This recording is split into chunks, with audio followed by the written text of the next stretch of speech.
Toji is the villain we hate to love, the one who embodies everything we're supposed to stand against. Yet we can't help but feel the rush of admiration when he steps on screen. He's cold, he's calculating, he's violent, but there's something about him, something magnetic, something that strikes a chord with anyone who's ever been overlooked, underestimated, or dismissed. The Zenin clan told him he was nothing. No cursed energy, no bloodline, just an unwanted existence. But here's the thing, Toji didn't need their approval. He didn't need their power or their acceptance. In fact, he rejected it all. And that right there is why I love this character, man. In a world built on foundations of destiny, bloodlines, and inherited power, Toji is the outlier, the villain who doesn't play by the rules. He is the embodiment of an underdog, except instead of fighting for glory or righteousness, Toji fights simply to prove that the world's expectations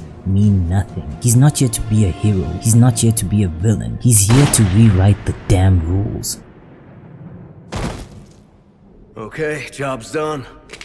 You're free to go now.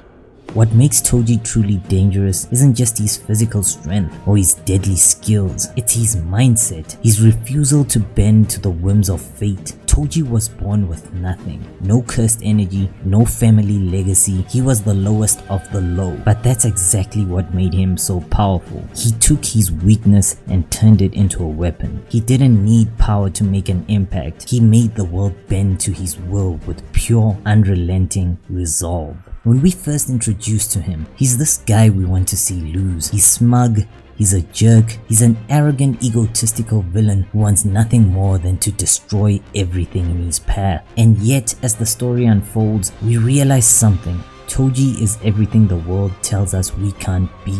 He's the embodiment of resilience. He doesn't bend to the world's pressures, he shatters them.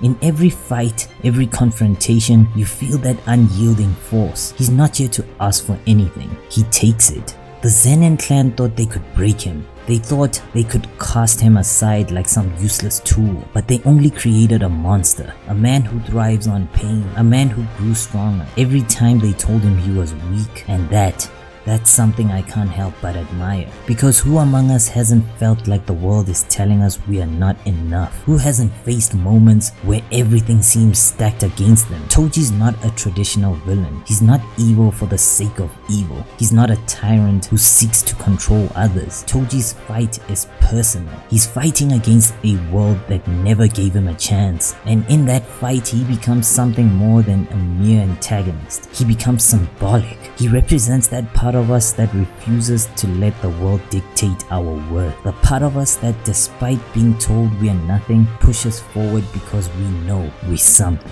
Toji is a man who watches, waits, and studies. His gaze is meticulous, a quiet calculation woven into every moment before the storm. In his fight against Gojo, we see this in full force. He doesn't just enter the battle blind. He understands the man he faces, every nuance of Gojo's power laid before him. The 6 eyes, the limitless technique, they are not mysteries to Toji. He comes armed with more than just weapons. He arrives with understanding, with cursed tools and spirits forged specifically to stand against Gojo's destructive power. He knows how to disrupt, how to overload one's senses, how to use the limitations of Gojo's own might against him. In this battle, he becomes a shadow, a wraith, vanishing into the ether with the precision of a ghost, a man who is no longer bound by the world of the seen. He becomes invisible not just to the eyes, but to Gojo's senses. He fights not to survive, but to dominate, to push the boundaries of his craft beyond even the unshakable.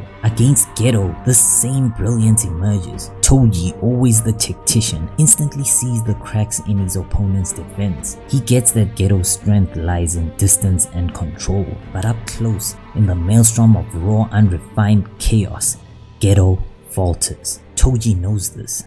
And with a grin, a knowing smile that reflects a darkness within, he strikes. No hesitation, no second thoughts, just a man embracing the inevitability of his victory. In his second battle against Gojo, something shifts though. An undercurrent of doubt begins to rise. Toji feels it. a subtle tremor within himself, an unfamiliar pulse of fear. For the first time he wonders if he is truly capable of standing against the sorcerer. But fear is not an ally to someone like Toji. He casts it aside as easily as one would discard a broken tool, replacing it with something far more dangerous. His ego, the hunger to win, the need to prove that he is not just a man but a force capable of taking down the greatest sorcerer the world has ever known. The thought of failure evaporates. It's not a possibility anymore, but a challenge to be swallowed whole. Gojo, in all his power, no longer stands as an untouchable god. He is a target, an obstacle to be overcome. Toji's vision narrows, sharpening to a razor's edge, and in that moment, Gojo becomes the only thing that matters. But even in the depths of his fight, in the final moments of his life, Toji's mind wanders back to the moment of sacrifice. He thinks of his son, Megumi. The choice he made to sell him to the Zenin clan wasn't one of malice. It wasn't some cold, calculated decision born from cruelty. It was an act of twisted love, a hard choice made with the weight of a future in mind. Toji wasn't just carving a path for himself, but for the boy he would never raise, the son he could never truly protect. In that cold transaction, he wasn't just abandoning a child. He was trying to build a world where that child might one day thrive, a world that didn't fit the broken rules of the present. And as Toji's life slips away, we come to realize something fundamental, that even the most brutal of actions, the most ruthless of villains, are driven by something deeper. His cruelty was not senseless, it was the product of his warped sense of responsibility, a desperate belief that the world can't be changed by following the rules, it can only be reshaped by breaking them. His legacy, flawed as it is, speaks to the complexity of the human heart. Even in his darkest choices, there was love, twisted but undeniable, a love that only the most broken could understand.